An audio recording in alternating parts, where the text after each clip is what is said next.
Bonjour à toutes et à tous. Alors en cette belle journée de printemps aujourd'hui, on va parler du sabbat qui approche à grands pas dans une quinzaine de jours environ. C'est le sabbat de Beltane. Alors, comme vous le savez sans doute, ce sabbat prend place aux environs du 1er mai. En fait, techniquement, on commence à le célébrer le soir du 30 avril jusqu'au 2 mai, à peu près. Mais l'apogée est au 1er mai. Ce sabbat porte plusieurs noms, donc le nom le plus connu c'est Beltane, qu'on peut écrire Beltane ou Beltane avec AI, mais les deux orthographes de toute façon se prononcent de la même façon. Donc c'est formé de mots gaéliques, du mot bel qui veut dire éclatant, brillant. Ce mot a d'ailleurs eu... Je vais pas trouver mes mots aujourd'hui encore pour changer un peu. Oui, donc c'est ce mot qui a donné naissance par exemple au nom de dieu comme Bélénos, le soleil éclatant, ou Bélissama, la face éclatante, etc. Donc dans le cas de Beltane, puisque Tain veut dire feu, on l'écrit en gaélique T-I-N-E ou T-I-N, mais de toute façon on le prononce Ein. Ça veut dire le feu donc. Donc Beltane veut tout simplement dire le feu éclatant, en référence au feu de joie que l'on faisait à cette époque, mais aussi et surtout au soleil qui devient de plus en plus brillant. Il faut savoir que chez les Celtes, le sabbat de Beltane ne marquait pas l'apogée du printemps comme chez nous, mais le début de l'été. Les Celtes avaient une notion des saisons un peu différente des nôtres. Là, l'année était divisée en deux parties, une partie claire et une partie sombre, le Sam et le Gam. Et donc les saisons n'étaient pas marquées par les équinoxes et les solstices, comme nous. Nous, les équinoxes et les solstices marquent les débuts des saisons. Chez les Celtes, c'était les apogées. C'est-à-dire que le printemps commençait à Imolc, l'été commençait à Beltane, l'automne à Lunasa et l'hiver à Samhain. Donc, on se retrouve dans une ambivalence où, pour nous, civilement, c'est l'apogée du printemps et pour les Celtes, c'est le début de l'été. On l'appelle aussi Walpurgis. Alors Walpurgis, c'est un mot germanique que je prononce probablement très mal, qui porte des connotations malheureusement assez négatives, puisque ce terme a été déformé par l'Inquisition pour justifier les massacres de sorcières au cours du Haut Moyen-Âge. Mais on peut aussi l'utiliser pour parler de la fête de Beltane, surtout quand on suit les traditions germano-scandinaves, où là, par contre, le mot retrouve son sens premier, donc le sens du début de l'été. On le retrouve également, alors c'est plus rare, mais je l'ai croisé quelques fois, sous le nom de Seth Samhain, donc en lien avec le sabbat de Samhain. Ah oui, je prononce Samhain. Je sais que beaucoup prononcent Samain, voire Samin, pour le sabbat du... eh ben, je m'étouffe. Du 31 octobre. Bon, je l'ai appris en gaélique irlandais au départ, et en gaélique irlandaise, ça se prononce Samhain. Comme Beltane est à l'opposé de Samhain sur la roue de l'année, quelquefois on la trouve sous le nom de Seth Samhain, qui veut dire à l'opposé de Samhain, tout simplement. Donc, c'est un sabbat très important, très populaire, qui se trouve donc à l'opposé de Samhain. Alors, le parallèle, c'est que, alors qu'à Samhain, on lève le voile entre le monde des morts et celui des vivants, à Beltane, on ouvre la porte vers le monde de Faerie, vers les autres mondes, mais pas forcément en lien avec la mort. La mort est aussi présente, puisqu'elle est présente tout le temps, dans toutes les célébrations de la vie, mais là, on est plus axé dans l'exploration des autres mondes, en particulier Faerie. Surtout dans les zones de transition, que sont les tertres, ce que les Celtes appelaient les Shi. Alors, ça s'écrit Cid, ça se prononce Shi, hein, d'où la Banshee, hein, l'esprit hurleur des tertres. Donc les haies aussi, tous les arbres qui sont chéris des fées, l'aubépine, le frêne, le chêne en tête, hein, puisque ce sont ces trois arbres qui forment le bosquet sacré des fées. Donc voilà, hein, on est dans cette optique. Et donc c'est la célébration de l'arrivée de l'été. Si on regarde dehors, on se rend compte que la nature éclate de beauté et de promesses. Vous avez mis le nez dehors ces derniers temps, ça commence à se voir, on commence à sentir les odeurs, on voit des fleurs qui explosent de partout, les oiseaux chantent, les abeilles bourdonnent, c'est cuit dans les prairies, c'est magnifique, c'est merveilleux. Bref, c'est un moment très fort pour favoriser la transition. Et aussi la communication évidemment avec le petit peuple, hein, puisqu'on l'a dit, le voile entre les mondes est très très fin. Il y a une légende qui affirme que c'est à cette époque que les Tuatha Dé Danann sont descendus dans les Chines pour laisser la terre aux Celtes. Mais les habitants de l'autre monde ne sont jamais très loin, à Beltane. Donc le symbole principal de cette fête, c'est le mât enrubanné, autour duquel on danse. Vous savez, ce grand mât, au sommet duquel on accroche plein de rubans, et les convives attrapent chacun une extrémité de ruban et tournent tout autour du mât en enroulant les rubans en fait autour de ce mât. On retrouve l'idée de l'union du masculin et du féminin, le masculin avec le mât, c'est un symbole phallique évident, et le féminin avec les rubans qui lentement vont l'enserrer. La danse peut aussi avoir lieu si on n'a pas de mât autour d'un arbre. Du coup, on va retrouver la même symbolique, puisque les danses au départ se faisaient autour d'un arbre. Même si on se réfère à des histoires comme celles qui ont été rapportées par Jeanne d'Arc, à Don Rémy a confié lors de son procès notamment, avoir dansé autour d'un hêtre, un faillard, l'arbre des fées, le hêtre. Excusez-moi, je m'étouffe aujourd'hui. Donc, cette tradition s'est chargée d'une puissante symbolique sexuelle. Et oui, Beltane, c'est vraiment le moment fertile par excellence, le moment où les graines vont germer, où on va planter un nouveau départ. Alors, la symbolique de fertilité, la symbolique sexuelle, elle n'est pas uniquement grivoise, même si elle peut l'être aussi. Mais il y a aussi une vision un peu plus profonde. C'est vraiment l'union du dieu et de la déesse. Dans les polarités Wiccan, l'union du masculin et du féminin, de la terre-mère et du ciel-père, etc., etc. Quelle que soit la spiritualité et la religion à laquelle vous appartenez, vous trouverez forcément un écho là-dedans. Donc à ce moment-là, il existe plusieurs petites habitudes qui peuvent vous donner des idées pour une éventuelle célébration. Pour les lève-tôt, il y en a, j'en suis sûre. Pour les lève-tôt, donc, il y a la récolte de la rosée du matin. La rosée du matin de Beltane, elle est particulièrement bénéfique. Il est d'usage d'aller s'y laver le visage pour conserver sa jeunesse et sa beauté, ou alors d'y marcher pieds nus pour conserver sa force et sa vigueur. La rosée peut être récoltée dans des petits flacons qu'on peut garder. Alors évidemment, sachez qu'elle a beau être magique, ça reste de l'eau. L'eau, ça croupit. Donc ne vous en appliquez pas sur le visage, passez quelques jours, on est d'accord. Pour récolter cette rosée, il y a plusieurs manières de faire. On peut naturellement le faire avec une petite fiole sur laquelle on va presser des feuilles. Si on a une alchimie dans le jardin, c'est super parce que l'alchimie, c'est donc une plante particulière qu'on appelle aussi le manteau de Notre-Dame, qui a la particularité d'avoir des grandes feuilles qui sont très nervurées et qui, si vous en avez vu le matin ou après la pluie, conservent la rosée en fait dans une goutte toute rassemblée, toute ronde au milieu. Et là, du coup, c'est très facile de faire glisser la goutte le long de la feuille jusqu'à la petite fiole. Certains préconisent de la récolter en l'épongeant sur un linge blanc pour ensuite tordre le linge au-dessus d'une bassine. Le problème, c'est que le linge va absorber beaucoup et vous allez en perdre. Donc je vous conseille moi de la récolter si vous le souhaitez directement dans une fiole parce que déjà que vous en récolterez pas beaucoup, faut pas se voiler la face. La rosée vous en remplirez pas une bouteille d'1,5 litre ou alors va falloir vous lever très très très très tôt et faire beaucoup de chemin. Donc voilà, récoltez-la plutôt directement. Donc c'est une époque de fertilité qui est avant tout dédiée aux esprits sylvestres, les esprits de la forêt. C'est une époque de sensualité luxuriante. Jadis, cette fête, on l'appelait aussi le moment des mariages forestiers.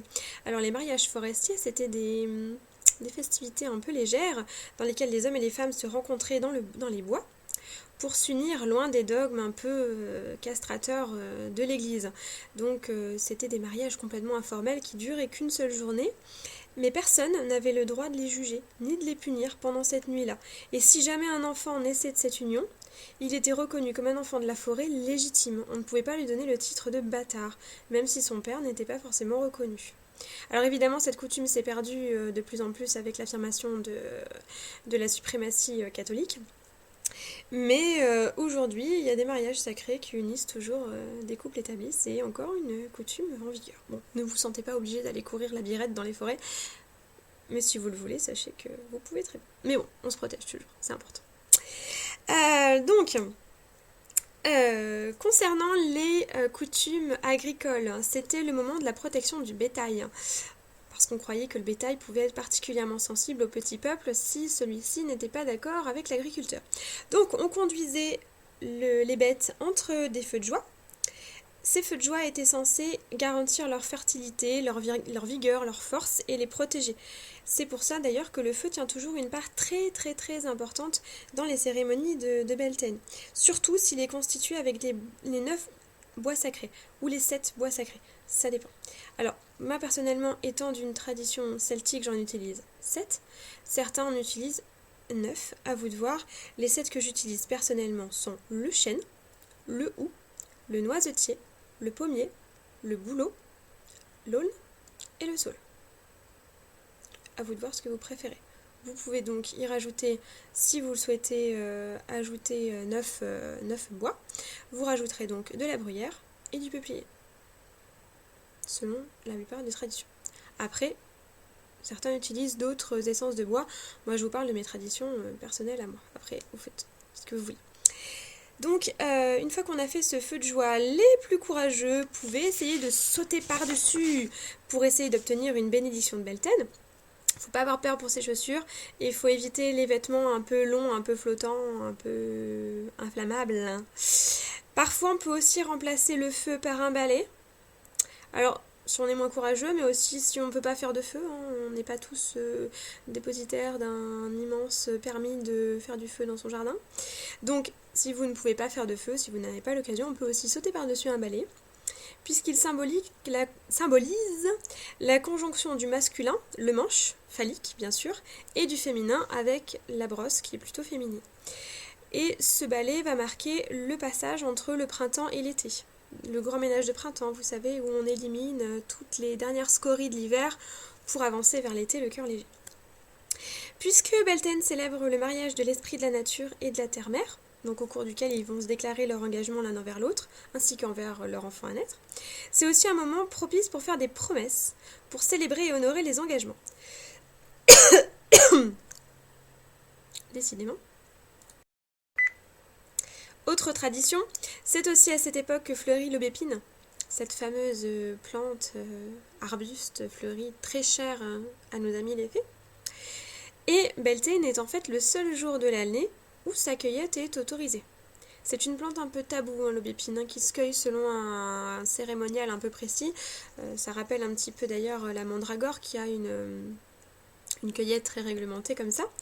Alors, sa cueillette est donc autorisée à Beltane, sinon dans les autres temps de l'année, il est déconseillé d'en introduire dans la maison et d'en couper, sinon vous allez fâcher la dryade de l'aubépine et elle n'est pas très conciliante.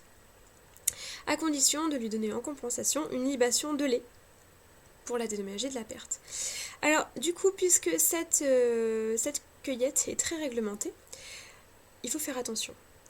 Personnellement, j'en cueille toujours très peu. Vous voyez, ça c'est ma cueillette de l'an dernier. J'en ai très peu utilisé cette année. Donc, généralement, je remplis, vous voyez, mon pot n'est pas rempli complètement. Pour moi, c'est une plante extrêmement sacrée parce que justement, sa cueillette ne peut se faire qu'un seul jour dans l'année, avec parcimonie toujours, et toujours avec un grand respect. Bon, ça c'est valable aussi pour les autres plantes, on est d'accord. Mais là, c'est-à-dire que quand je fais mon stock pour l'année, je garde bien à l'esprit que pour l'année, j'aurai que ça, pas plus. Donc techniquement, j'en prends 3 branches, en fait, en général, que je laisse sécher sur mon autel. Et une fois qu'elles sont bien sèches, donc je détache les sommités fleuries et les feuilles que je mets en bocal. Et je garde les tiges pour faire des sorts et pour protéger la maison, notamment. Donc, gardez ça à l'esprit si vous allez cueillir de l'aubépine, que vous ne récoltez que peu et que ce peu devrait vous suffire dans l'année. Je trouve que c'est un très bon entraînement à la bonne mesure, etc. Et donc si vous avez comme moi des restes, comme cela, le jour de Beltane, vous allez les répandre au pied de l'arbre à qui vous cueillez des branches habituellement, si c'est toujours le même par exemple. Et même si c'est pas toujours le même, vous allez le donner au petit nouveau. Donc comme ça, ça fait une continuité, et ce que vous avez prélevé à l'arbre l'aidera à construire son substrat pour l'année à venir. Tout simplement. Donc, au niveau niveau des activités, qu'est-ce qu'on peut faire à l'occasion de Beltane? Si vous avez la place, si vous avez la possibilité, si vous avez les amis qui vont avec, si vous avez le matériel, vous pouvez dresser un madmé. Donc un grand poteau au sommet duquel vous allez accrocher des rubans. Et donc généralement les rubans on va les choisir rouge et blanc. Blanc pour la pureté, la rosée du matin qui fertilise, et rouge pour le sang, la vigueur, l'amour, l'ardeur sexuelle, etc. Pour les enrouler donc autour. Chaque couleur devra avoir un sens de rotation. Évidemment, on ne va pas tous tourner dans le même sens, déjà ce serait pas drôle. Alors souvent, on va tourner Déodile pour les rouges, donc dans le sens des aiguilles d'une montre pour les rouges, et Widdershins, donc dans le sens contraire des aiguilles d'une montre pour les blancs. On fait attention de ne pas se rentrer dedans, donc essayez de définir un rythme ou de définir 2 cercles autour du madmé, parce que c'est très facile de se percuter. On peut se faire très mal quand on court, donc bon, c'est pas le but. Donc gardez ça à l'esprit, essayez de... vous allez tous en même temps, donc essayez de garder une certaine sécurité. Donc quand les rubans sont tous enroulés autour du mât, on va les nouer en lançant un charme de fertilité, de prospérité ou d'abondance, etc. pour l'année qui arrive. Et on peut les enlever du mât délicatement en les faisant glisser. Ça va former un tube, un espèce de gros tube bien épais de ruban entrelacé, et il est de coutume de le donner aux futurs jeunes mariés. Donc ce serait un charme très efficace pour les amoureux notamment. Si vous n'avez pas de jeunes mariés dans votre entourage, vous pouvez aussi choisir d'élire un roi et une reine de mai qui seront couronnés avec des fleurs fraîches pour la reine et des branchages pour le roi. Alors c'est une coutume très sympathique. Ces 2 personnes ne sont pas obligées d'être en couple. Ils représentent simplement la polarité masculin-féminin. Après, ça peut très bien être des gens célibataires ou engagés dans un autre couple si leur conjoint n'est pas là. C'est pas de l'infidélité, c'est symbolique. On est d'accord. Donc, c'est aussi donc le moment d'aller récolter l'aubépine, mais pas seulement. Vous pouvez récolter d'autres fleurs pour confectionner des charmes, des bouquets, généralement pour symboliser et célébrer l'amour et l'affection. On est toujours vraiment dans cette optique-là. Donc, on va récolter des fleurs odorantes, parfumées, des fleurs blanches, souvent, qui vont donc symboliser un petit peu tout ça. Donc c'est également une période propice pour entrer en contact avec le petit peuple et les esprits de la nature. On peut par exemple leur laisser une soucoupe de lait dans le jardin la nuit de Beltane, pour leur montrer qu'on a des bonnes dispositions envers eux, par exemple. Ça peut être une bonne idée. Si vous mettez du safran dedans, c'est encore meilleur. Et puisque c'est une période d'engagement, Beltane, c'est aussi le moment de conclure un pacte, de s'engager à le respecter pour l'année à venir, ou même davantage, si c'est un projet à très long terme. Donc avant toute chose, il faut veiller à bien réfléchir aux implications de cette promesse. Est-ce qu'elle est nécessaire? Est-ce qu'elle est réaliste? Quel sacrifice est-ce qu'elle risque d'entraîner? Est-ce qu'on est capable de les respecter, de les faire, de s'y soumettre, etc. Donc cette promesse, elle peut concerner une habitude, une attitude, un désir d'améliorer un aspect de nos vies, de notre personnalité, de notre comportement. Alors elle est souvent ritualisée et elle peut être représentée notamment par une amande.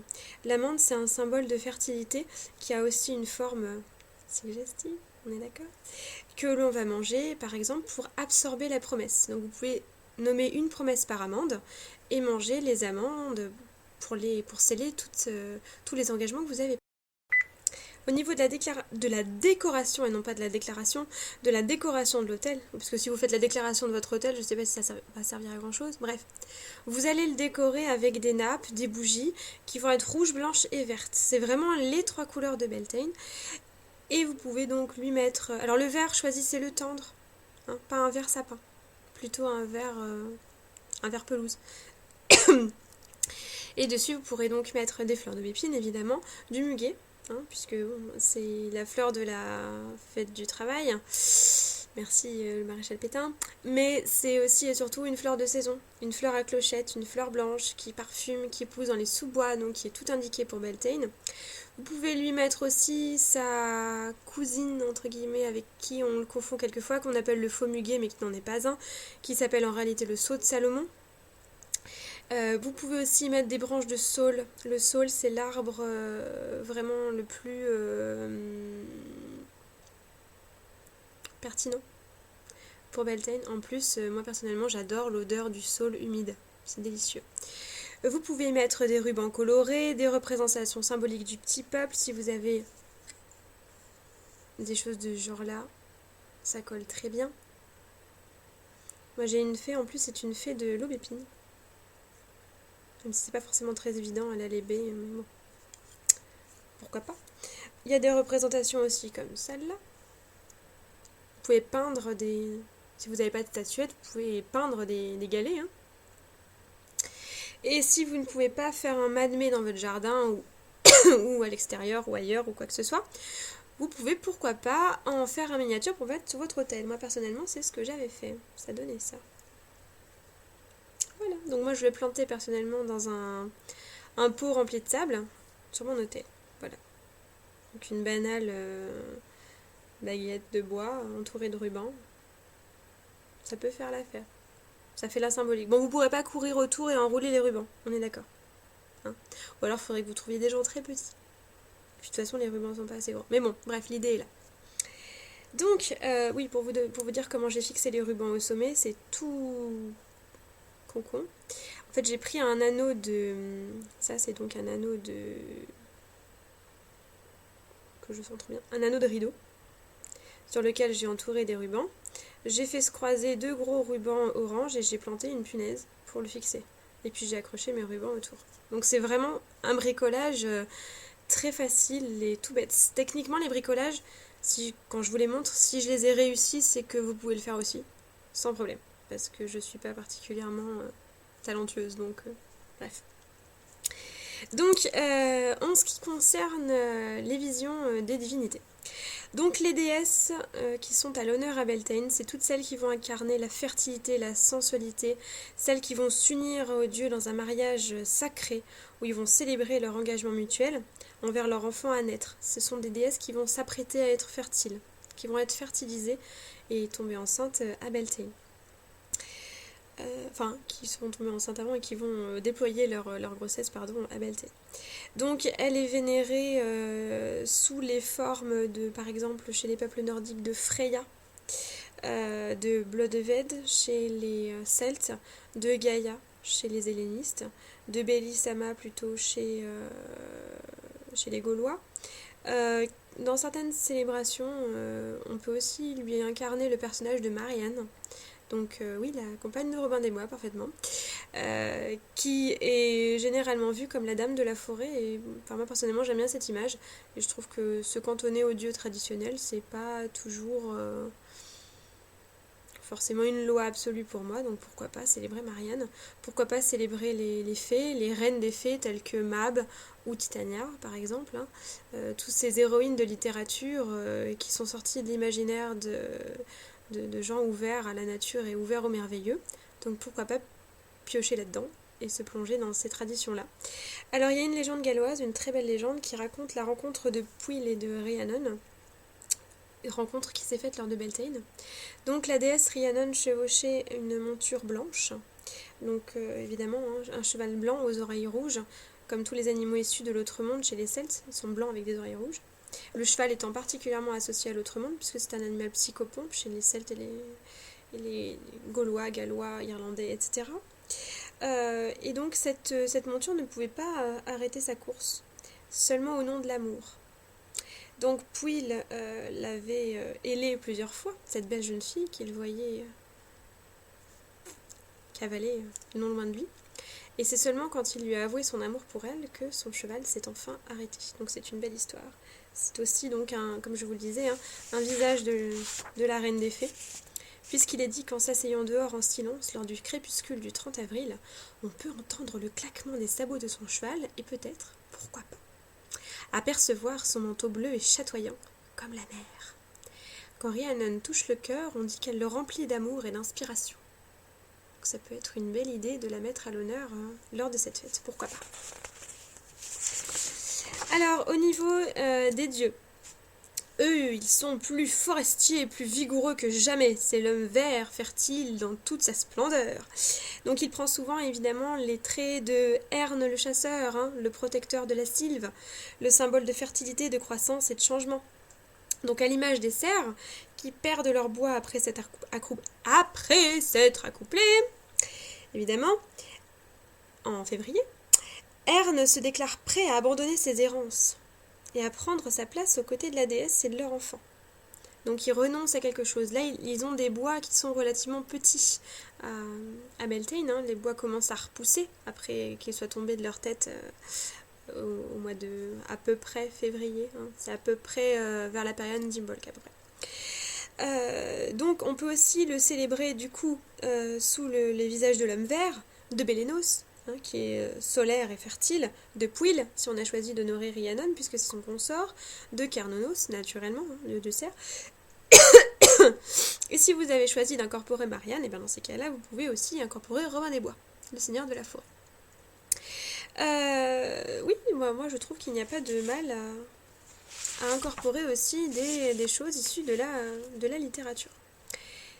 Donc, si vous voulez lancer des charmes, des sorts, etc., je vous conseille de vous axer avant tout sur les sorts et les charmes d'amour, puisque c'est de ça dont il est question à Beltane, avant tout. Donc d'amour, d'engagement, hein, notre fameuse histoire des promesses, de communion avec les autres mondes, petits peuples, esprits de la forêt, etc. Et puis de légèreté. C'est vraiment un sabbat de joie, un sabbat où on va vers le mieux de l'année, on va vers les plus beaux jours. Le moment entre Beltane et Lyta, c'est vraiment le moment où la luminosité est à son maximum. Les jours augmentent jusqu'à leur apogée. Donc là, n'hésitez pas, profitez-en pour célébrer dans la joie et dans la bonne humeur. J'espère vous avoir donné quelques idées et inspirations pour ce sabbat, et puis aussi vous avoir donné envie, pourquoi pas, de le célébrer si jamais vous n'avez pas encore célébré les sabbats. N'hésitez pas à me faire part de vos remarques ou de vos questions, j'y répondrai avec plaisir, toujours pareil en dessous. Et puis je vous dis à la prochaine fois pour une nouvelle vidéo. Salut!